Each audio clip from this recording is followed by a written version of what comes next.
Assalamualaikum warahmatullahi wabarakatuh. Selamat bertemu di video pembelajaran ekonomi kelas 11 bersama saya Kak Fifty dengan materi indeks harga dan inflasi.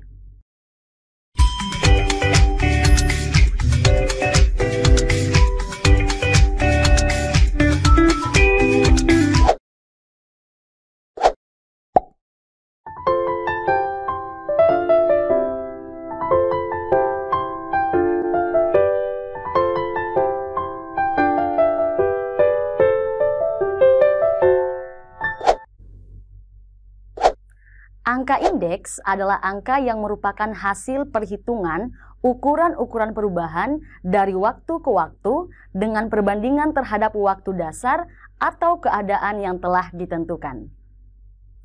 Karena pentingnya perubahan harga pada kehidupan ekonomi, sosial, budaya, bahkan politik, pengamatan terhadap harga telah dilakukan jauh sebelum statistik berkembang seperti sekarang ini.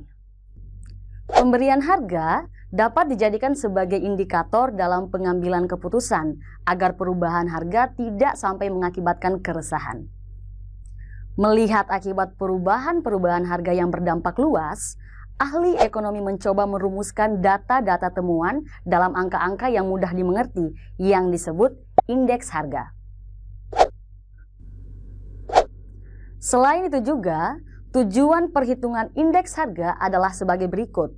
Pertama, indeks harga konsumen dan indeks harga biaya hidup dapat digunakan sebagai dasar penetapan gaji dan perubahannya.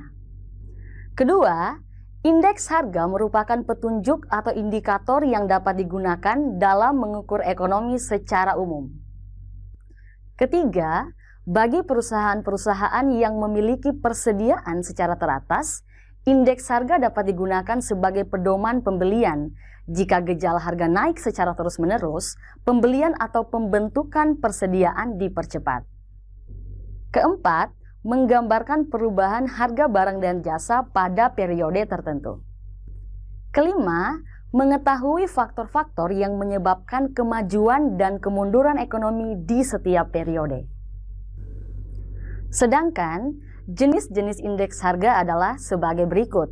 Pertama, indeks harga konsumen atau IHK, yaitu indeks yang menghitung rata-rata perubahan harga dari suatu paket barang dan jasa yang dikonsumsi oleh rumah tangga dalam kurun waktu tertentu. Kedua, indeks harga perdagangan besar atau IHPB, yaitu indeks yang mengukur arah umum gerakan harga untuk barang dan golongan barang. Ketiga, indeks harga yang dibayar dan diterima petani, yaitu indeks harga yang meliputi pembelian biaya konsumsi dan pembelanjaan untuk harga produksi pertaniannya. Inflasi adalah tingkat kenaikan harga umum secara terus-menerus akibat terganggunya keseimbangan antara arus uang dan arus barang. Inflasi erat kaitannya dengan masalah nilai uang.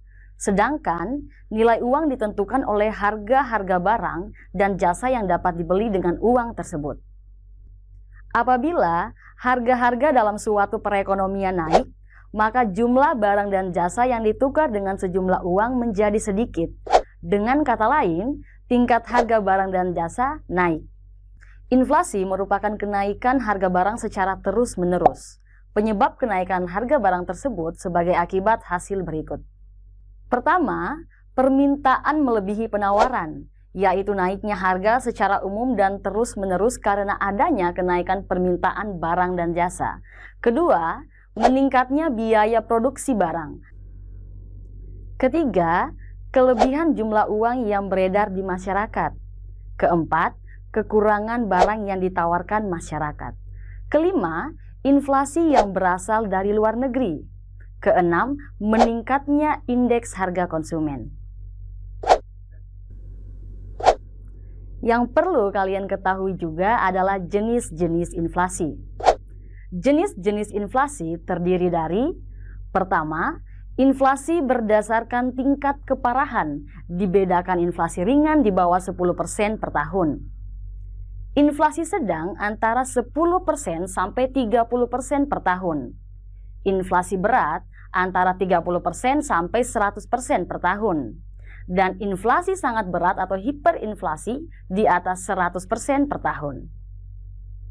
Kedua, inflasi berdasarkan penyebabnya dibedakan demandful inflation atau inflasi sisi permintaan, yaitu inflasi yang disebabkan karena kelebihan permintaan efektif atas barang atau jasa, dan cost push inflation atau kenaikan biaya produksi, di mana kenaikan biaya produksi dapat mendorong harga penawaran barang meningkat dan mengakibatkan inflasi. Ketiga, inflasi berdasarkan asalnya, dibedakan inflasi yang berasal dari luar negeri, yaitu inflasi timbul karena adanya inflasi di luar negeri yang mengakibatkan naiknya harga barang di luar negeri. Dan inflasi yang berasal dari dalam negeri, yaitu inflasi yang disebabkan karena APBN mengalami defisit dalam jumlah besar. Kemudian pemerintah menginstruksikan Bank Indonesia mencetak uang dalam jumlah besar untuk melayani kebutuhan pemerintah. Demikian video pembelajaran kali ini, semoga bermanfaat dan sampai bertemu kembali di video selanjutnya. Wassalamualaikum warahmatullahi wabarakatuh.